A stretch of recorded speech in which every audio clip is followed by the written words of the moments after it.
Hello guys, मैं आपका दोस्त आपका भाई डॉक्टर आफ्ताब आलम। मैं फिर आपके लिए एक नया वीडियो लाया हूँ। मैंने आपको पहले ही बताया था कि अगर आपने हमारे कदीरी हेल्थ क्लिनिक यूट्यूब चैनल को सब्सक्राइब नहीं किया है तो आप हमारे कदीरी हेल्थ क्लिनिक यूट्यूब चैनल को सब्सक्राइब करें और बेल आइकन दबाना ना भूलें। इस चैनल पर आपको स्वास्थ्य से जुड़ी बीमारियाँ व उनके लक्षण, उनके कारण तथा उसका उपचार बताया जाएगा। और मैंने आपको बताया भी है, हमने पिछली बार बात की थी एनोरेक्सिया के ऊपर। एनोरेक्सिया का मतलब भूख ना लगना, आखिर हमें क्यों भूख नहीं लगती है। तो आज हम बात करने वाले हैं nausea and vomiting. Nausea and vomiting का मतलब होता है जी घबराना व उल्टी आना। अब जी घबराना व उल्टी आना, इसके भी कई कारण होते हैं। कई कारणों की वजह से हमें जी घबराता है हमारा और उल्टियाँ आना शुरू हो जाती हैं। तो सबसे पहला इसका मुख्य कारण ये होता है अपाचन की वजह से। अपाचन का मतलब हमने जो खाना खाया है वो पेट में जाता है और पेट में आमाशय में जाता है। आमाशय में जाने के बाद उस खाने का पाचन नहीं हो पाता है, खाना हमारा ख़राब हो जाता है। और ख़राब होने के पश्चात जो है हमें ख़राब होने के पश्चात वो खाना हमारा जो होता है बिल्कुल बेकार हो जाता है, जिससे हमें खट्टी खट्टी डकारें आना शुरू हो जाती हैं और उल्टी आने की संभावना होती है। तो एक तो कारण ये आपका हो गया। दूसरा इसका कारण ये है ट्रैवलिंग के दौरान। ट्रैवलिंग का मतलब जैसे मान लिया आप सफ़र में जा रहे हैं बाइक से या कार से या बस से, आप शादी पार्टी में गए या टूर पे घूमने के लिए गए, तो कभी कभी ऐसा होता है कि हमें उल्टियाँ आना शुरू हो जाती हैं, उल्टी आने की संभावना होती है।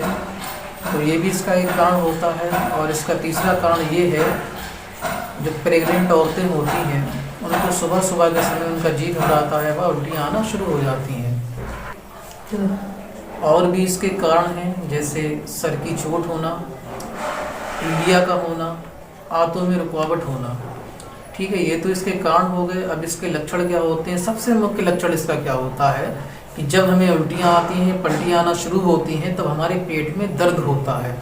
पेट में दर्द होने के पश्चात हमें बुखार भी आने लगता है, सर में दर्द होने लगता है, चक्कर आने लगता है, पल्स का तेज होने लगता है। जो पल्स हमारी होती है वो तेज होने लगती है और मुंह सूखने लगता है, सीने में दर्द होने लगता है, अत्यधिक नींद भी हमें आने लगती है। ये इसके लक्षण होते हैं। तो अब हम इसमें ट्रीटमेंट क्या लेंगे? तो हमने आपको बताया था कि उल्टियाँ जो होती हैं कई कारणों से होती हैं, तो उसी के आधार पर हमें उसकी उपचार भी, उसकी दवाई भी लेना चाहिए।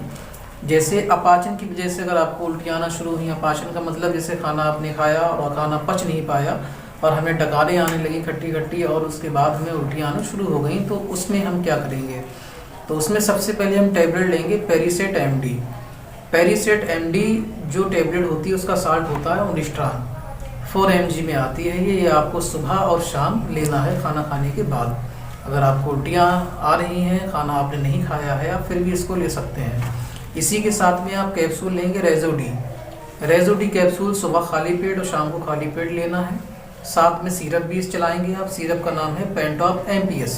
पेंटॉप एमपीएस किस तरीके से इस्तेमाल करेंगे? 2 चम्मच सुबह, 2 चम्मच दोपहर, 2 चम्मच शाम, खाना खाने के बाद पेंटॉप एमपीएस का यूज़ करेंगे। अगर आपको ये दवाई लेने के बाद भी आराम नहीं मिल रही है, जैसे आपने टैबलेट पेरीसेट एमडी ले ली, कैप्सूल रेजोडी ले लिया, सिरप पेंटॉप एमपीएस ले लिया, फिर भी आपको आराम नहीं मिल रही है, तब आप इंजेक्शन रेंटक और इंजेक्शन पेरीसेट एमडी लगवाएंगे। इंजेक्शन रेंटक और इंजेक्शन पेरीसेट एमडी को लगवाएंगे, तब आपको आराम मिल जाएगी, आपकी उल्टियाँ रुक जाएंगी। कभी कभी ऐसा होता है काफ़ी टाइम से हमें उल्टियाँ आती हैं, हम दवाई भी खाते हैं फिर भी हमारी उल्टियाँ नहीं रुकती हैं। तब हमें क्या करना चाहिए? तब ऐसा होता है हमारी बॉडी के अंदर पानी की कमी हो जाती है। जब पानी की कमी होगी तब हम क्या चढ़वाएंगे? ड्रिप। तो सबसे पहले हम उसको ड्रिप चढ़वाएंगे। ड्रिप जो हमारी आती हैं वो डीएनएस, रिंगल, D5 आती है। तो आपको रिंगल यानी RL या डीएनएस चढ़वाना है। इन 2 बोतलों में से आप कोई भी बोतल चढ़वा सकते हैं, जिससे आपके बॉडी में पानी की कमी पूरी हो जाएगी और आपको उल्टियाँ आना बंद हो जाएंगी। और अब दूसरा कारण हमने जो बताया था आपको कि सफ़र में हमें उल्टियाँ आना शुरू हो जाती हैं, कहीं हम बाहर जाते हैं तो सफ़र में उल्टियाँ आना शुरू होंगे, तब आप पेरीसेट एमडी टैबलेट नहीं लेंगे, ना ओनिस्ट्रान लेंगे, क्योंकि हर टैबलेट का साल्ट अपना अपना होता है, अलग अलग होता है। तो जहाँ पर हमें जो चीज़ लेना है वो हमें वहीं पे यूज़ करनी है। तो अगर सफ़र में आपको उल्टियाँ आ रही हैं तब आप टैबलेट इमिकाइंड एमडी आती है, इसका नाम है टैबलेट इमिकाइंड एमडी, ज़रूरत पड़ने पर आप इसको ले सकते हैं। जैसे मान लिया आप बस में बैठे हैं, आपको उल्टियाँ आना शुरू हो रही हैं, तब आप ले लें, या आपको पहले से ही महसूस हो रहा है कि हम जा रहे हैं तो हमें उल्टियाँ आएंगी, तो आप जाने से पहले एक गोली खा लें, जिससे आपको पलटियाँ नहीं आएंगी। तीसरा कारण मैंने ये बताया था कि प्रेग्नेंट औरतें जो होती हैं उनको सुबह सुबह के समय उल्टियाँ आना शुरू हो जाती हैं, तो उनकी भी टैबलेट एक अलग आती है, टैबलेट पेरिडॉक्स टैबलेट आती है। ये आपको हर मेडिकल पर अवेलेबल मिलेगी। और पेरिडॉक्स टैबलेट जो गर्भधारण औरतें होती हैं, जो प्रेग्नेंट औरतें होती हैं, उन्हें उल्टी की इच्छा होती है, ऐसा भी होता है कि उनको 2-3 महीने शुरू में भी आने लगती हैं, 2-3 महीने तक भी आती हैं, और किसी को 9 महीने तक आती हैं, उनको खाना भी नहीं खा मिलता है। और जब वो खाना नहीं खाएंगी तब उनको और ज़्यादा कमज़ोरी आएगी। तो इसीलिए टैबलेट पेरिडॉक्स वो ले सकती हैं।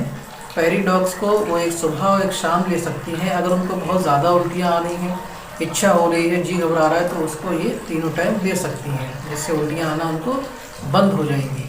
और हाँ दोस्तों, मैंने आपको पहले ही बताया था कि कोई भी दवाई आप अगर लें तो आप अपने नज़दीकी डॉक्टर से सलाह ज़रूर ले लें और चेक करा कर ही ये दवा खाएं, जिससे आपको कोई हानि ना पहुँचे।